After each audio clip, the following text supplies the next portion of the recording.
Does anybody do voodoo? I've got a little girl I want turned into a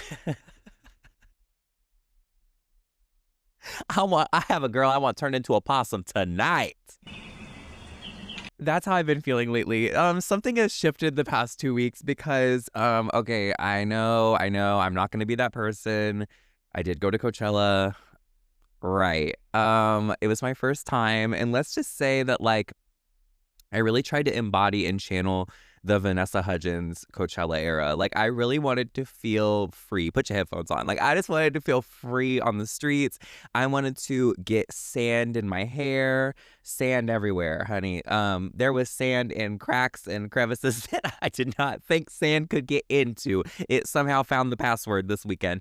So I feel like everyone was on the same page that it really needed to be fun this year because, girl, the tariffs. Like, we are really going through it. So, like, we needed to lock in and make it a fun year. I was just surprised how fun it was. And I was surprised by a certain word that I need to share with you, restraint. Because your girl may have met someone that's been on the bucket list. Yeah. And I got a lot of DMs. What'd you do? Did you cry? Did you collapse? Did you pee? Like, none of the above. And let's talk about it. You may not believe this, but I was standing. I have to share this story, and it's relevant to do with what we're talking about today, so that's why I'm sharing it. Okay, I'm not trying to be that way, but girl, this was major for me. Like, y'all know, if you know, you know. Like, this was major. But okay, so anyway. I'm walking through the tent. There's like a little bar. There's all this shit, right? If you know, it's the back tent by the main stage. I think it's like by the VIP, that bar.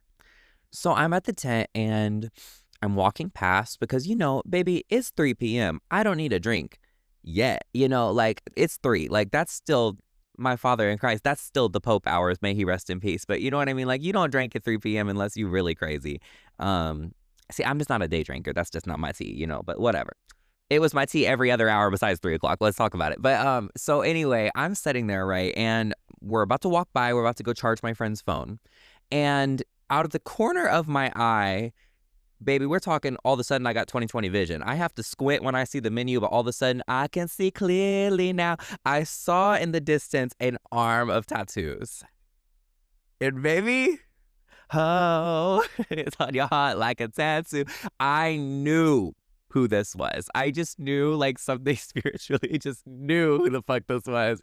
And I go, oh, like, I turned into that one girl. I go, oh, I'm like, right. So I could walk away and respect the balance because, you know, okay, there's certain sections at Coachella that are like, you leave the girls alone.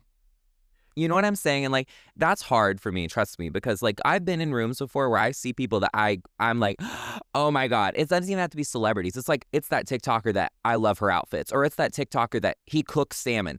Baby, I know you. Like, I get that way. I get that way about people. Like, I'm not even gonna lie. Like, I have been in the same room as Joe Biden. It's a really long story, but I have been in the same room as Joe Biden, and I saw Dr. Holly Brown from Dance Moms walk past me, and when I tell you, I had a bigger reaction and had to hold myself.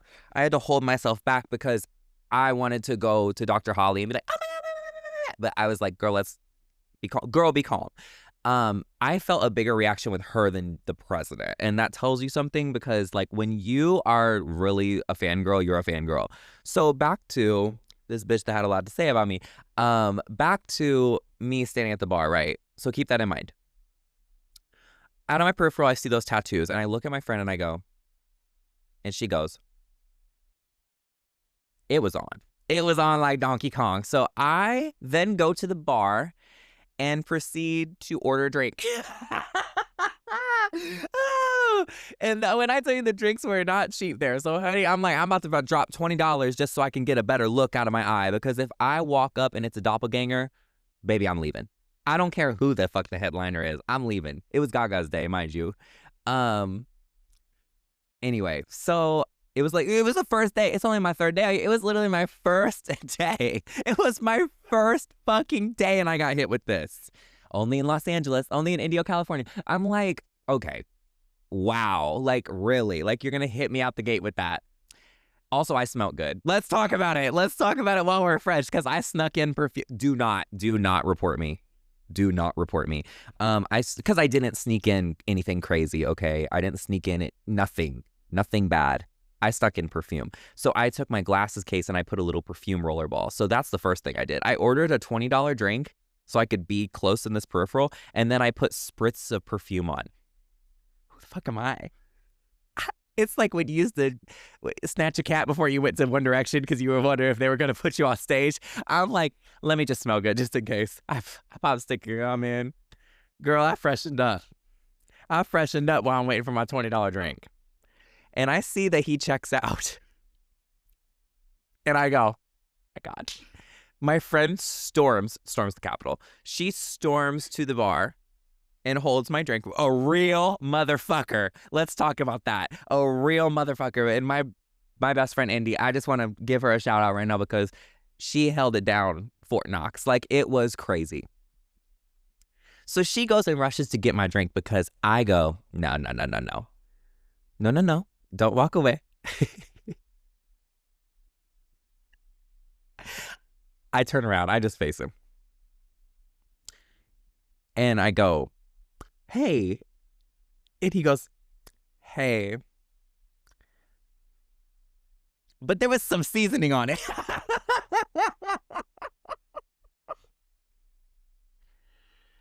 There was some history. So I'm like, all right, I ain't gonna think too much about it. So then I say, can I get a picture? I'm like, oh, I said, I'm sorry. I'm pretty sure I was like, I'm sorry. Can I get a picture? Because I wanted to acknowledge, like time and place, And he goes, yeah. And then I blacked out. Let's just say that. Then I blacked out. But I know I kept my mouth closed. My friend took pictures of us, and he walks away, sweet as can be. Girl, I remember I probably like poked his arm. I was like, thank you, like whatever the fuck. Girl, I said something. Thank you. I wasn't doing all that. This is killing me because I'm sorry, but like y'all are my friends, and I'm gonna like keep you in the know. Like, this was a recap that needed to be had. And I've been very mindful, very demure, some may say, about this whole thing. So let's talk about it. Anyway, he walks away. I turn to my friend, and I'm like, I just kept my cool. And that just goes to show that only the strong survive. Like, really, like, if you have a will, there's a way. I don't know how I kept it muzzled. I don't know how I kept it contained in the way I did, but I'm really proud of myself because I really don't think I'm a freak like that. That's kind of what I want to talk about today.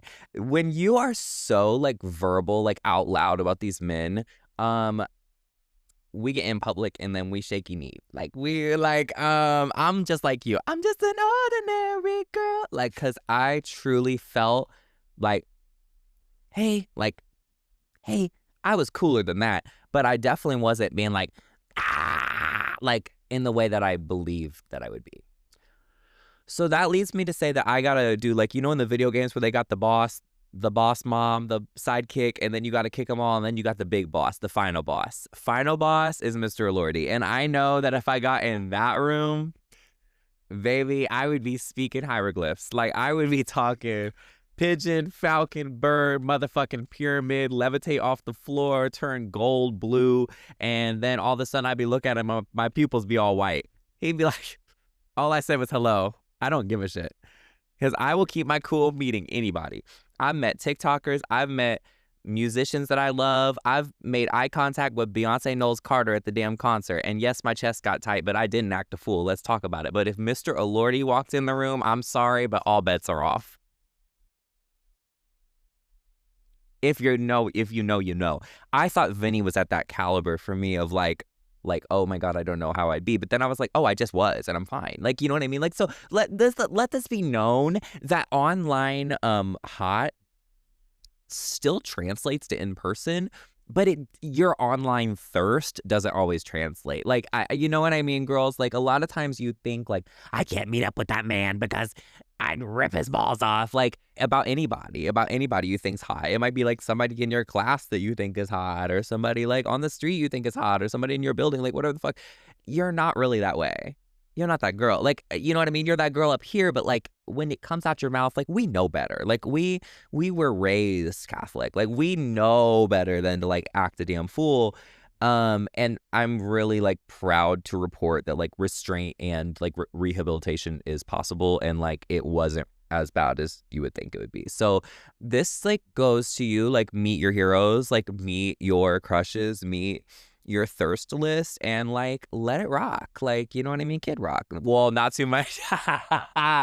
No, not Kid Rock, actually. Let's talk about that, because when I went to Nashville, we were going, you know how like all the, I don't know if y'all been in Nashville before, but there's like this big street and it has a bunch of bars, and it's like all like the musicians like own a bar. And girl, by that it's just like they put their name on a Rainforest Cafe. Like it's not really them, you know what I mean? Like I don't care. Like sure they picked the menu, but girl, they ain't back there cooking it, so it's not their restaurant, you know? But I will just say, not like I'm Gordon Ramsay or nothing. Like it, girl, it was good food. Like Miranda Lambert's little Mexican restaurant was a key. Like whatever. I'm not gonna, you know, I'm just like all y'all. I went to Margaritaville, whatever the fuck. But like when you do the commercial experience in Nashville, there's all these bars that are country themed, and then there's one bar that's a rock bar, and I went into it and it was Kid Rock fucking themed, and I'm like, oh my god, go MAGA or go home. Like this is actually so awful and rotted, but I will say I had a really good time in there, and I don't want to endorse him, but I do want to say when you're in a world of country music out there, you are thirsty for any other type of music. I love country music, let's be clear, and I think if someone doesn't say they even like country music, they're not in touch with themselves, because lyrically, sonically, aesthetically, like there is nothing like country music. You know what I mean? And like that's like, well, I'm not wearing them in that way, honey. I'm wearing them in pretty woman prostitute way, but well, yes, Julia Roberts on the dish. I feel like her all the time. But when you're in a place that's like all country, you're kind of like, I need a switch. Like I need to listen to like, you know, Ariana Grande in the morning or something. Like I need something else. And rock music just sounded really fucking good. I was like, let me get into the gig. And we saw this rock band. Talk about thirsty in public. There was this man, and he had pecs almighty. He had his shirt off. He was singing. It was given very like, oh, like that one song. But it was really good. You're really good, the camp rock thing. But he was great. And something about that, I was like, okay, when we're talking about like thirsting for people, and when we're talking about like, I don't remember why I brought Nashville up, but like, oh, because I said Kid Rock. Trace it back. The reason like I was talking about like thirsting in public is certain acts where the act makes you thirst and not the person. Guitar playing for some people, being able to dance for some people, right? If a man can cook, if a man can, I don't know, like a man at the gym or whatever, a lot of times like the action is hotter than the person, and the action does the heavy lifting and brings the man up like 7 calibers. And I feel like guitar playing and like singing is that. What I did not realize is that punk rock screamo for me brings a man up 12. Like, I was like, oh, I was unfamiliar with your work. AC/DC. Like I did not know what's going down in this place. Oh, and then he brought, side note, it worked with women too, because seeing a woman sing rock and roll like in a drunk bar karaoke way, honey, I'll give it a try. Like I'm like, wait a minute, because she sang that, how can you see? You thought she was in a music video, honey. She was giving video vixen. She was holding the mic. She's like, how can you see? I love when somebody is like self-aware on stage to that degree. That was another thing about Coachella, was like seeing like Charlie perform, seeing Gaga perform, even like the Marias. Like I love the Marias so much. Like seeing these girls perform, and you see how calculated they are about like, I'm gonna serve this fantasy right now. It's like, I'm gonna sing, sing, sing, sing, and then the chorus comes and I look at you. Like they were so calculated, and it's like when somebody know they got it, they got it. And that girl in that damn Kid Rock bar, like she knew she had it. She was like, I've got these people in the palm of my hand. Let me put my bang in my face and fuck it up. Like she was so everything. I need to go see her again, but I wish there was another rock bar.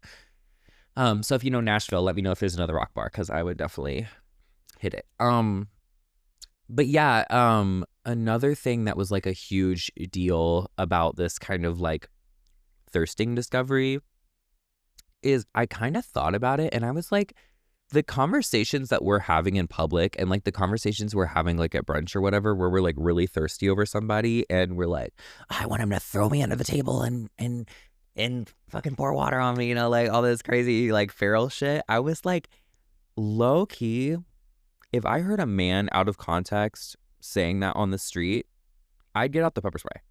Or like catcalling in the way that we speak at brunch. I was like, wow, like it really makes you think, like, welcome back, like perverts. Like it's really crazy because it gets to a level. What the hell was that? What was that?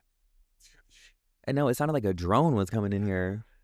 I don't know if it caught that, but James.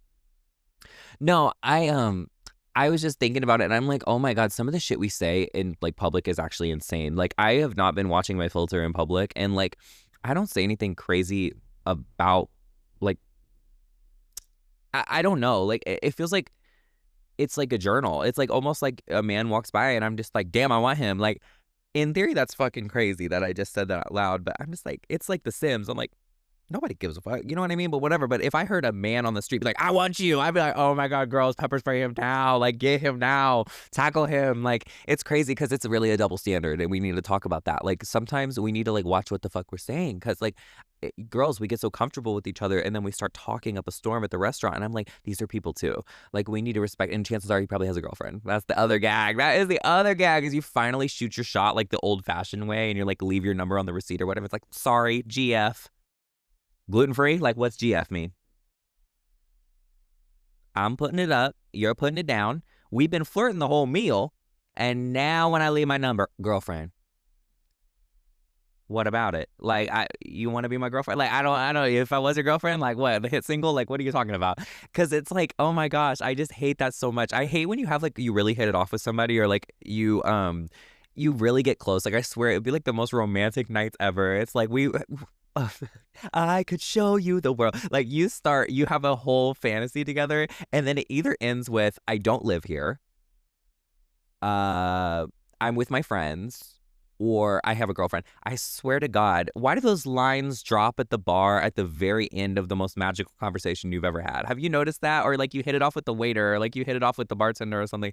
And then it's like, why can't we I want to say slide to home base, but like, why can't we even exchange the damn number? Like, why can't we like go on a walk together or something? It's like, let this fantasy live on. It's like, no, it's like so many times you will like connect with a man and then at the very end, they like sweep the rug out from under you and they're like, yeah, no, we're not going to work out. I'm from fucking Beijing. It's like, baby, what the fuck are you doing in an Irish bar down the street from me? Like, what is going on? Like, what do you mean you're only here for the weekend? Like, I'm sorry, but this is not a Netflix original, bitch. Like, you live here. Like, you move here then. Like, oh my gosh, I'm sorry. I feel like that's only happened to me like maybe twice, like total. But I will tell you, there's nothing like when you really have a man like in the back of your radar. You're like, I feel, you know, what's Cynthia do? Which is like, I feel like wrong or right person, wrong time. Like, I feel like I'm gonna come back. Like, I'm gonna spin the block one more time and I'm like, we're gonna find each other, right? And then you check their story and it's like, happy 3 months to. That's not my picture. Like, what do you mean? Like, what do you mean? Like, telepathically, like, we were telling each other we were going to wait for each other, and then now you moved on with chop shite. With chop shit. Like, girl, I'm so mad. Like, it just feels like telepathically, like, we talked about this, and we, like, mutually agreed, like, we're not going to see anybody. And, like, I held my end of the deal. Like, I'm holding my end of the deal. I'm holding space. I am not seeing anyone right now because I met you at a restaurant 3 months ago and I kind of enjoyed talking to you. So now I'm going to not date anybody or talk to anybody just in case. Like, just in case we circle back. Oh, you have a girlfriend now. Or, oh, you're with somebody now. Like, whatever. Oh, okay, got it. Got it. The bi-men slander on this podcast. We were just talking about bisexuality being valid, but I need to like really back both ends of the deal. Like, I obviously support my bi girlies, but I really do need to like support bi men more. You know, no one is more mistreated in this country than men. Like, when a man tells me, they're like, oh my God, it's so hard for a bi man. I'm like, you're making it hard for yourself because of your actions and the way you treat both genders. Let's talk about that. Sorry. I support y'all in theory, like I do, and like I promise, like I will march when the bi men march. But like at the end of the day, y'all need to get it together too. I think men in general, I think all men, I think all men, I think men just need to get it together. Like, we need to have like a mandated training that, like, what's going on? Like, who hurt you? And like, let's talk about it and then let's break it down. Like, I've come to terms with my male fragility. I have come to terms with all these things. I remember when I was little and it'd be like, oh, she's an annoying girl. And my mom would look at me, my mom, motherfucking feminist, day one feminist stat, let's talk about it. But my mom would like pull me aside. She'd be like, you can't be talking about girls that way. I'm like, no, I'm not, like, I don't hate women, I just whatever. She's like, no, but you can't even allude that. And I'm like, I'm sorry, but I get it. 360, like, I understand, like, watch your mouth, you know what I mean? But at the same time, like, so many men are quick to blame like every other thing in their life except for the fact that they just haven't processed their emotions yet, or they haven't like talked through something yet. Baby, just talk. Can we just talk? Like, can we just talk? Like, just talk about what you're feeling. Like, chances are we've all been through it, or chances are somebody's been through it. You're like, oh, I'm sorry, I really struggled dating because my parents were divorced. All right? Like, the queue is 5,000 people long. Like, we get it. Like, you know what I mean? Like, everyone understands what you're talking about. That's why Addison Rae, sorry, we got to spin it back. It's like your class citing notes, but honey, I got to spin it back to Addison. That's why she drops that lyric. She says, I wish my parents would have been in love. Like, the thought crosses your mind every now and then. I feel like anybody that has divorced parents, you think about the divorce every now and then, like, even if it wasn't traumatic. It's just kind of crazy because it's like, I'm sorry, but like, if I go through a divorce, I don't know if I'm going to make it, Chief. Like, I'm going to be out. Because it's like, damn, I finally got somebody and now I don't. Like, I'm sorry, but that's a big thing to deal with. So if you're a kid and you're dealing with it, yeah, I get it. And if you're a man and you're dealing with it, I get it. But like, damn, talk about it. Like, it can affect you. Divorce can affect you. Breakups can affect you. Exes can affect you. You know, whatever. We all got PTSD from somebody. We all got PTSD from a man with tattoos. Like, girl, we all have it. It doesn't matter what gender you are. He got a nose ring, girl, you got double the trauma. We all have PTSD in some degree. So damn, just talk about your emotions. I hate when men and when other people, they start talking and they're like, you don't get it. Like, what? Try me. Like, try me. Or at least talk to me about it. Like, I'm sorry, but it's so much better to be seen than like be in this princess tower of being like, I don't think anybody will understand me. Well, then you're cheating yourself out of the experience of people understanding at least a percentage of what you're talking about. You know what I mean? You're like, oh, my parents got divorced. All right, I got you. And my mom hit my dad with the car. I don't got you, but I still understand 50% of this equation. Like, you know what I mean? Like, so it's like, just share, you know, or share with me. And I'll get you, you know, like, but it's really hard for a lot of people to grasp that concept of like, that it's not really the flex or like the serve to be like blaming something always and not balancing like, okay, I'm a new person besides that. You know what I mean? Like, that's the thing. I feel like a lot of times, like, I've been stuck in the train with guys where they're like, I don't feel like I know myself well enough yet to know you. And I'm like, okay, well, at least you're self-aware, because I feel that. And the crazy thing is, though, once you really get to know yourself and you're comfortable with just yourself, you don't want anybody. So it's almost better to be dating when you're like fucked up and not all the way there yet, because when you get like my prehistoric age, when you get up to my age, it's like, you know everything. No, not like that. But like, you know, a good chunk of yourself. Like, baby, the brain is processed, the brain is whole and it's formed. And like, you know yourself to a point that I'm like, listen, would my life benefit from having someone right now? I don't necessarily think so. So let's hold the fort on that. You know what I mean? It's like, let's pause on that. When you're in high school or like your freshman year of college, I'm sorry, you want a new flavor every week. So like, you know, that's the time that you really need to be out there and dating and whatever. It's like, now I'm back to the point when someone's like, I don't know myself yet to be in a relationship. And I'm like, great, go do that work. But like, maybe catch me when you're like 85% healed, because you know that episode of SpongeBob when he's like, hi, I'm normal. Like, I don't want a man that's like not still going through lessons. Like, I want a man that's on the risk side a little bit more. Like, a man that's like I'm still figuring it out, you know, not as much like I've got everything covered. Well, I don't. So like, I don't want to be the broken one here. You know what I mean? Like, I don't want to, we can both be broken. We're broken and we're beautiful. Like, we both can be broken. Because if you have it all figured out and you're not like taking risks or lessons anymore, then I'm kind of like, okay, I don't want to be the one that's like a mess. Like, you know what I mean? I want us both to be like, I don't know how I'm going to pay that bill. Like sometimes, you know, because it's like, I don't know. I know that when I work on myself, there's some traits that I just accept. There's some traits that I'm like, that's just going to be me. You know what I mean? Like, unfortunately, like, I know when people talk about like being late places, right? I am usually late to everything.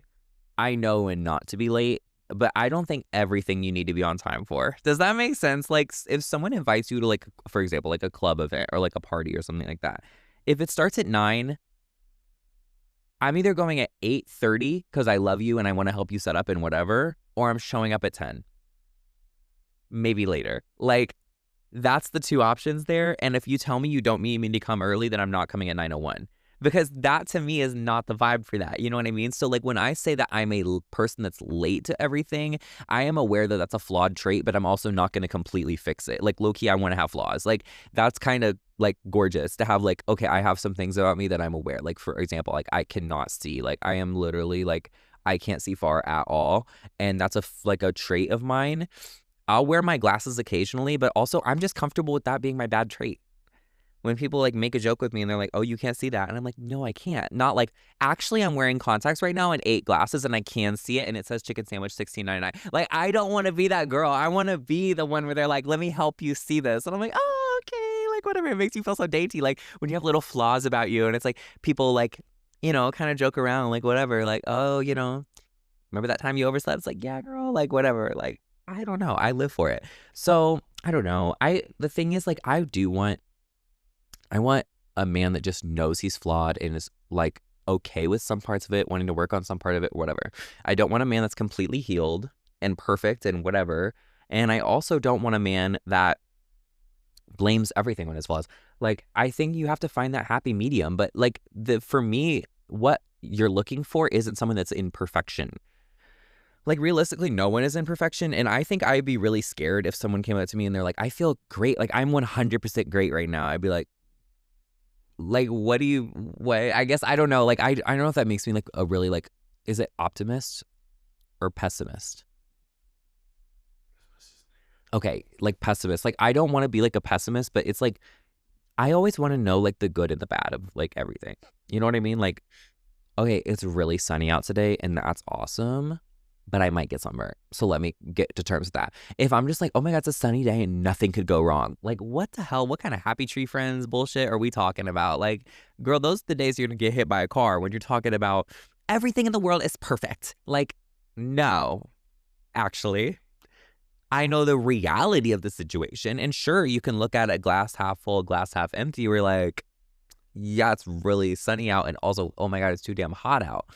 There's two ways of looking at it. But like, girl, if I don't look at it in a negative way, then suddenly I didn't pack deodorant, didn't pack sunscreen, and now I smell like shit and I'm burnt like a lobster, like whatever, like just because I wasn't negative about the day. Like it's being realistic, you know what I mean?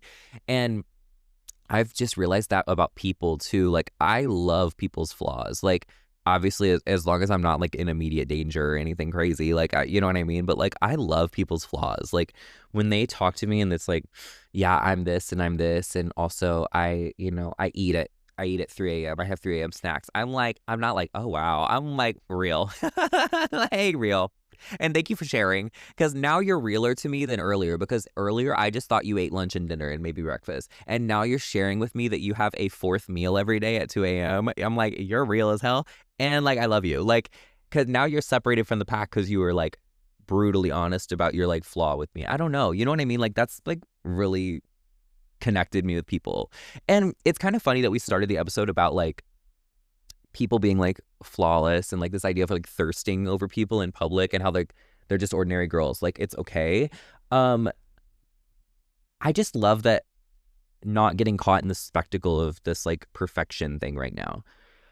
I was just talking with a friend about this, about like AI, which I know, like, but like we were talking about AI and we were talking about how like everything pretty soon is going to be where it's like seamless and perfect and generated and smooth, and like this idea of like every pixel is in the correct place. And you know, like, yeah, we had Facetune, yeah, we had like all these things in the past, but it's like an airbrushing, you know, or whatever. We're now to the point that things are literally being generated to be flawless and generated to be like the most ideal version of, oh my gosh, this thing. And now I'm realizing like we're going to be more and more attracted to like imperfections and things.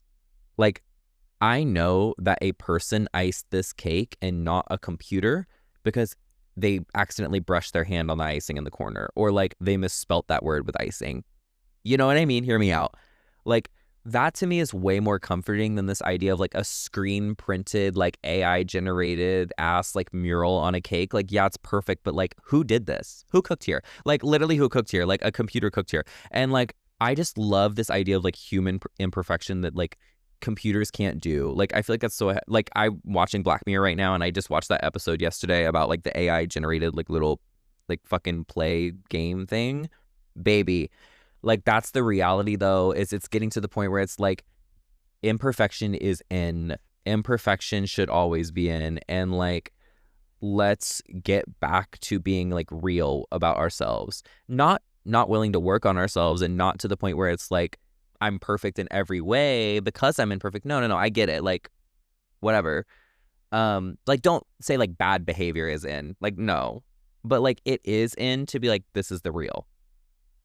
I don't know. Like, I just like, it's very much like having your pants completely perfect, iron pressed, whatever. It's like, if I see a wrinkle in a pant, or if you have your fly down, like, you are inherently like more human to me than if everything is steam pressed and like you spent like $500 to get this like ironed out and like whatever and like ready for you. Like, great, you look awesome, but like you're not as real, or like as like I can feel like I relate to you or like connect with you as if I see you have like wrinkled ass pants, or if your fly is down or something like that. Like, you know what I mean? Like, I don't know. I just love this idea of like human made, like Etsy, like on some Etsy bullshit. Like, if you buy a necklace from someone on Etsy and it's like you can tell that they made it themselves, there's just such a comfortable thing to like boutiques and stuff like that. Like, I love this idea of it, like this human approachability, and not as much this like fucking weird like feeling where it's like perfect. I don't know. Does that make sense? Like, I guess today's episode is like really like about like imperfection and like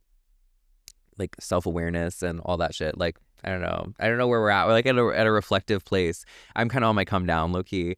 But it's like, I guess I'm wanting to be more honest in like my search for love, and like also more honest with myself, where like not every day am I gonna be like perfect, every hair in place, like everything's great. And I guess the quicker I share that with people, the less the pressure is.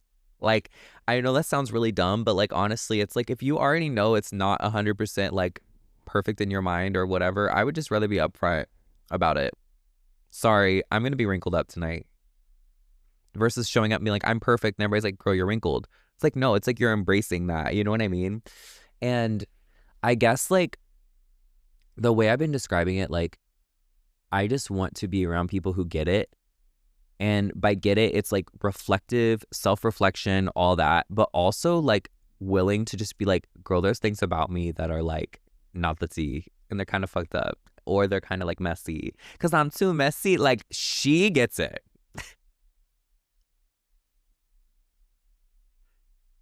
I got asked by several people, did you go to her Coachella set? And I'm like, I'm sorry, and I mean this from the bottom of my heart. For one song, I don't know any of the other songs. So I was like, no, I didn't. But like, also, I just know that one song. So I feel like I don't know. I don't know. That song would have been so good live though. Oh my God. Well, um, we could do a victory lap right now and keep talking and keep going, but I'm literally like, baby, in the cartoons where like the coyote gets blown up by the axe and he's like I just feel like that right now. I feel like the silhouette of like Wile E. Coyote like fried, girl, I'm just like, I'm burnt out.